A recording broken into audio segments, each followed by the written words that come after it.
Welcome to You've Got This with Sarah Hamaker, a podcast to encourage and equip moms along their parenting journey.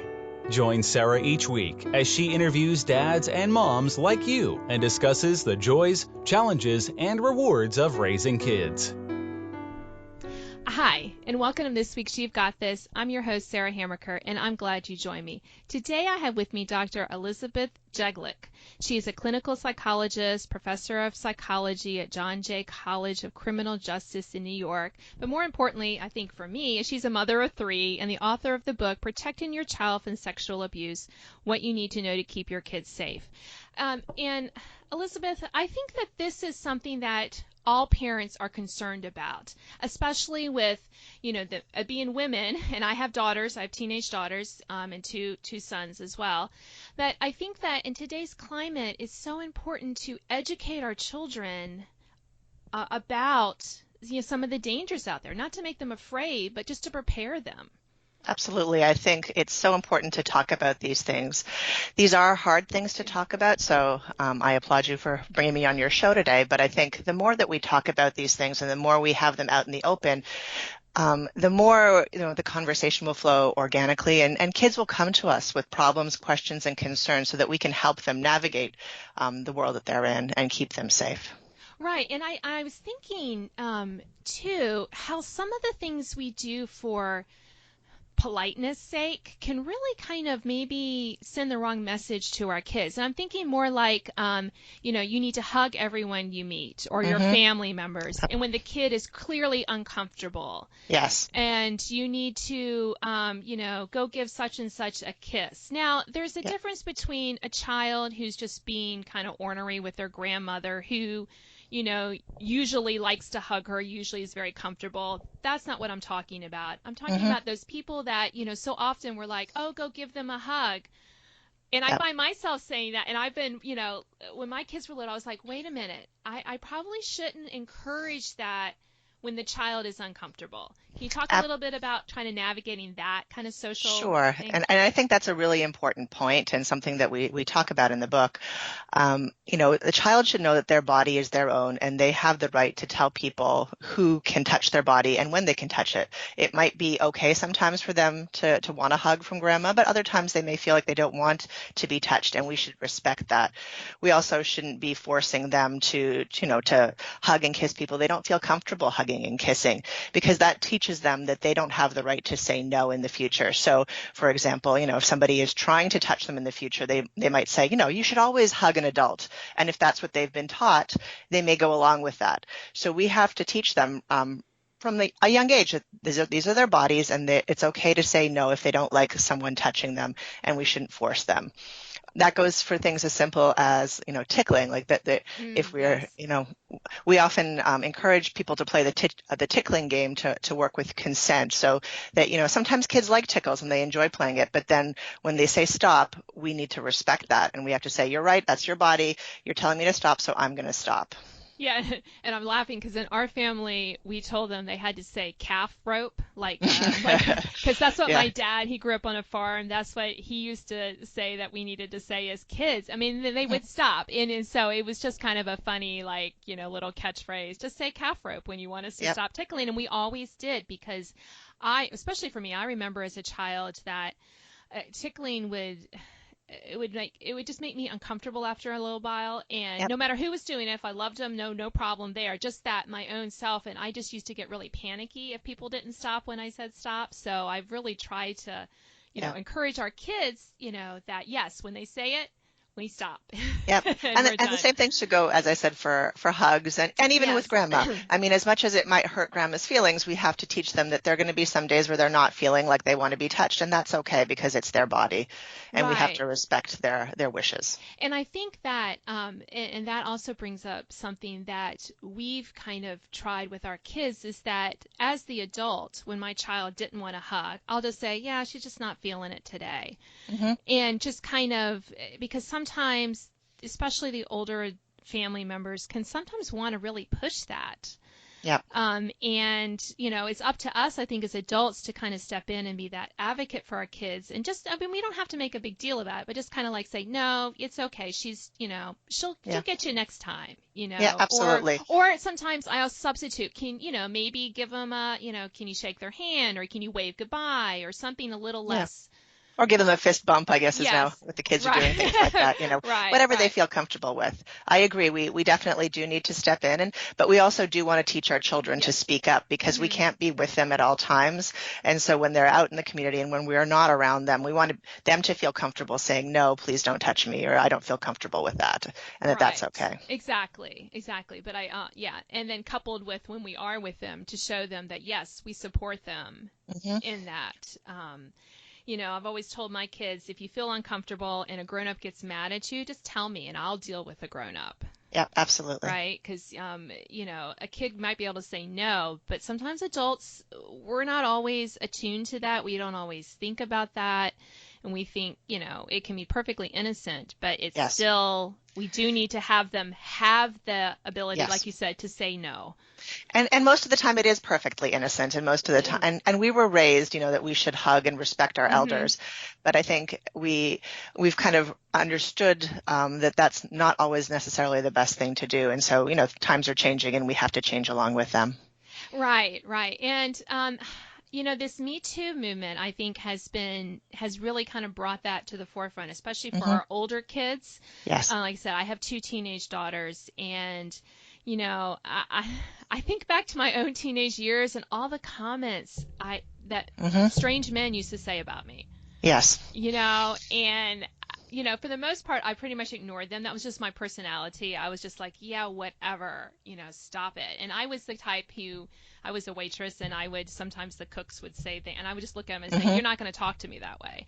Yes. But that's me. I was really more, that was my personality, to kind of say that. And so I've been trying to help my girls with that. Do you have any advice or tips on how, especially with our teenage boys too, to help them learn that respect for themselves as well as young women? And what I would encourage is to have these conversations around the dinner table, give scenarios, like maybe talk about your experience when you were a teenager and say, this is what happened to me. How would you handle this if this happened to you today? What would you do?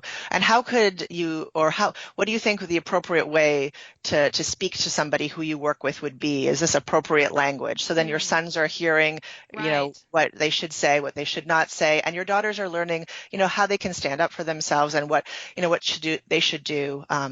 We really encourage critical thinking. So not necessarily just talking at them, but really posing these scenarios. And in the media these days, there's so much going on, and these are great dinner table conversations. These are great conversations when you're driving them to and from, wherever, sports or school, that you just, you bring them up and you say, like, how would you deal with this? What would you do? And you get them talking about it, because the more that they can come up with it themselves, the more they're going to know what to do in those situations and feel empowered to do it.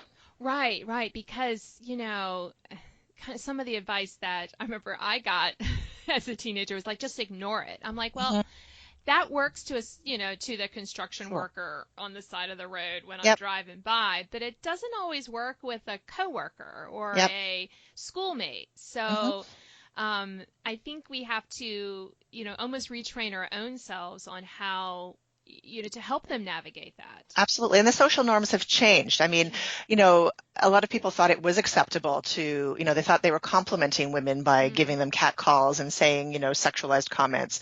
However, I'm hoping with the Me Too movement, men are recognizing how inappropriate many of these comments are and how detrimental they are, to women and to our independence and how dangerous they can be to the culture. And so, hopefully there'll be fewer of these comments. We are raising sons in this time, so we're going to be teaching them how to speak respectfully to women, but also how women can handle these situations more effectively should they encounter them. And we now have sexual harassment laws in the workplace, at schools, things like that. So, and how to deal with that. And of course, we as parents are always here as resources for our children, and we will advocate for them and help them as much as we can. Yeah, and I think that, like you said, those conversations are just so important to continue. We all kind of freak out about, we have to teach our kids the birds and the bees, and we forget that the conversation really doesn't stop there. Yeah. Once they know the basics, that's great, but there's still a whole lot of social norms Yes. and all this stuff to navigate. I would argue that it's even more important to be having those conversations because, like the birds and the bees, we learn that in school or through books, but nobody really teaches you how to be in a healthy relationship. I mean, if at home you have a healthy relationship, they see that modeled, but many kids don't have that. Right. And so, having these conversations with them, getting them critically thinking about situations, what they would do, how they could navigate them more effectively.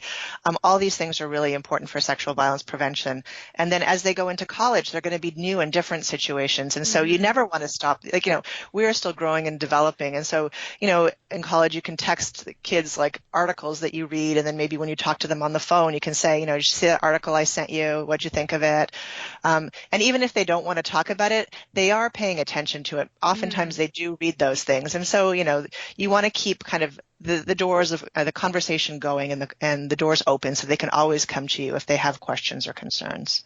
Right. And so many times we think, oh, it can't happen to any of my kids, anyone in my family. They're not going to encounter any kind of sexual abuse in any form. And that's really like sticking our head in the sand, isn't it? Yeah, and that's what we say in our book. We don't want to be sticking our head in the sand. About 1/3 of children by the time they're 18 will have had some sort of sexual abuse happen to them.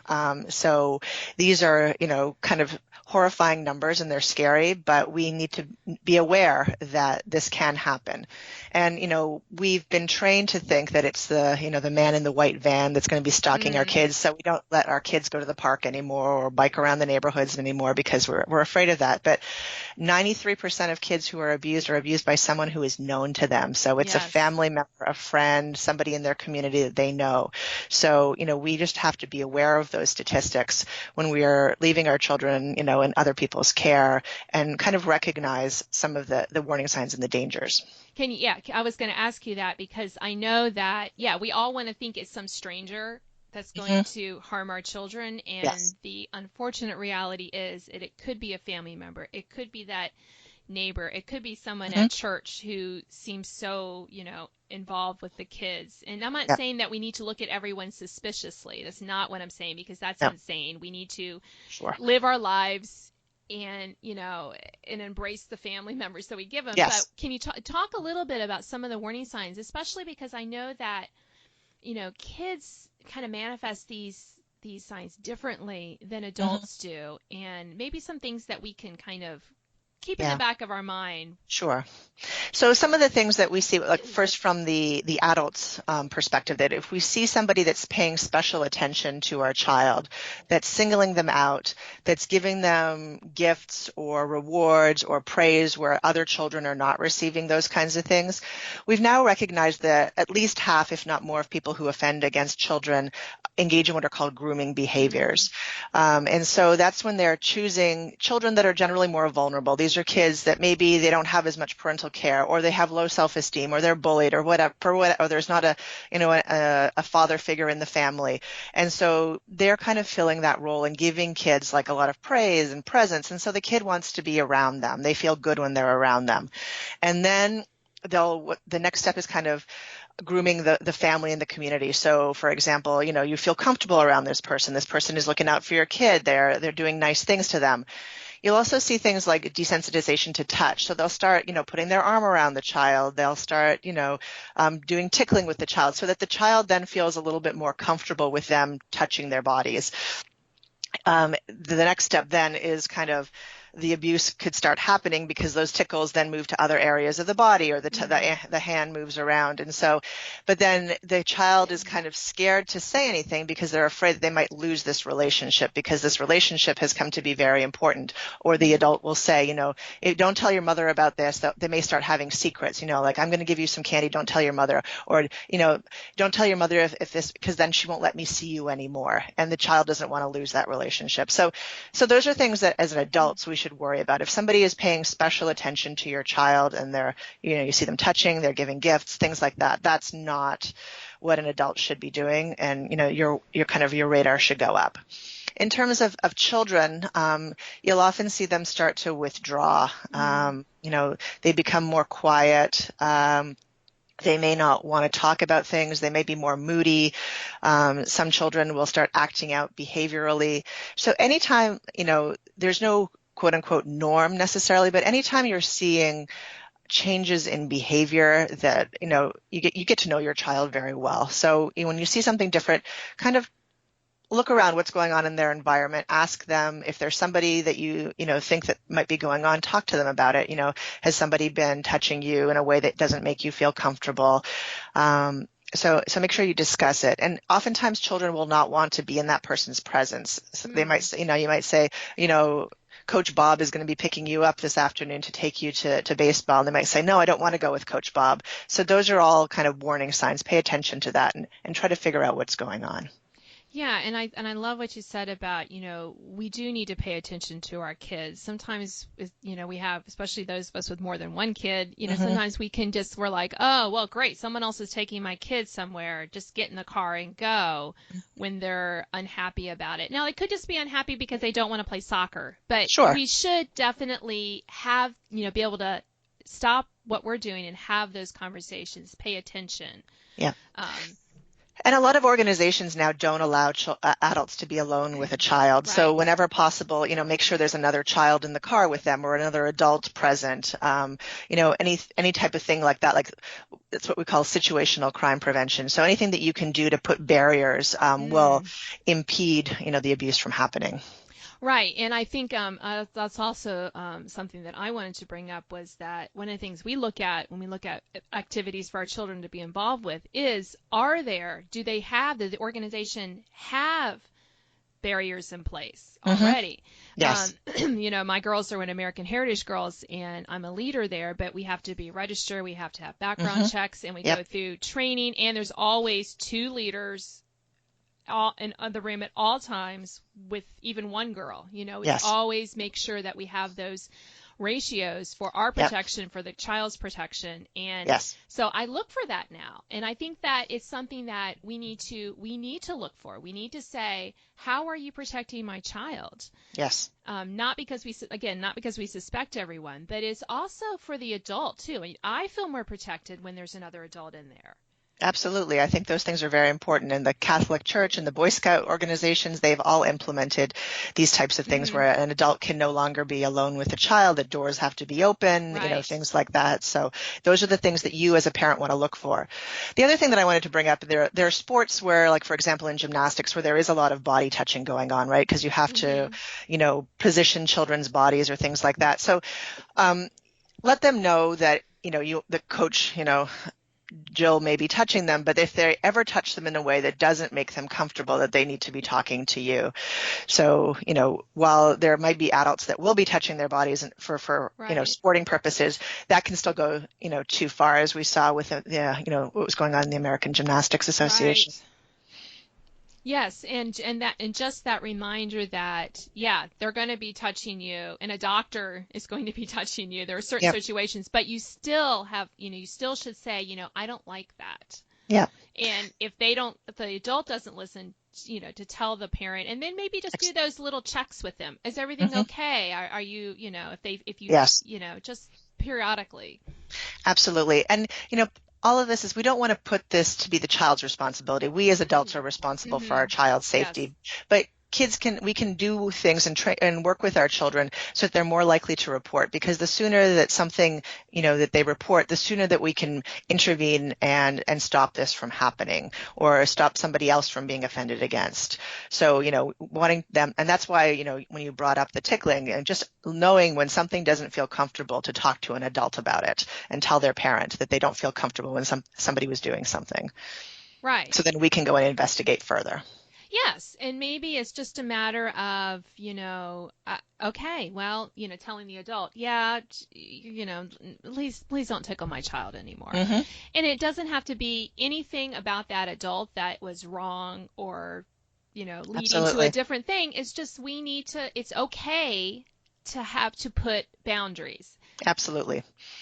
And, I think some people feel bad about it. It's not like the good old days, but at the same time, I think, we need to keep our kids safe, and the statistics are alarming. So we as parents want to do everything that we can.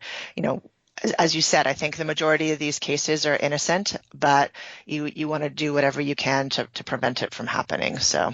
Right. And just because an adult didn't mean anything by it, like we said, it's a teaching process for the Sure. child, for the teenager to learn to go, yes, this is my body. And Mm-hmm. even though I'm not, saying that you were trying to do something weird or wrong, I still don't like it. Yep. And I think that is what was missing from those good old old days, right? Mm-hmm. Yes. And I think it's also, we're changing the culture, and I think it's important for the adults to know that that's not okay anymore, and they need to change as well. So the comments that they maybe made 15, 20 years ago that they thought were okay, they're not okay. They probably weren't okay back then, but we didn't say anything because that was, the culture. But now we're recognizing that that's not the culture that we want to have going forward. And so we want to have our children grow up in a world that's free of sexual violence, and that includes, making derogatory comments or sexist comments or touching people in ways that make them feel uncomfortable. Right, and I think that's a great way to end our show today. I'm sure we could talk longer, but this was very helpful. So thank you so much for being on and sharing your expertise on how we can protect our kids from sexual abuse. Thank you so much for having me. Take care. You have been listening to You've Got This. I'm your host, Sarah Hammaker, and I've been talking to Dr. Elizabeth Jeglic. She is a clinical psychologist, a mother of 3, and a co-author of the book, Protecting Your Child from Sexual Abuse, What You Need to Know to Keep Your Kids Safe. I'll see you next time. Thanks for listening to this week's podcast of You've Got This with Sarah Hammaker. Sign up to receive notification of new podcasts and listen to previous editions at sarahhammaker.com. Until next time, remember, parenting might be hard sometimes, but don't worry, you've got this.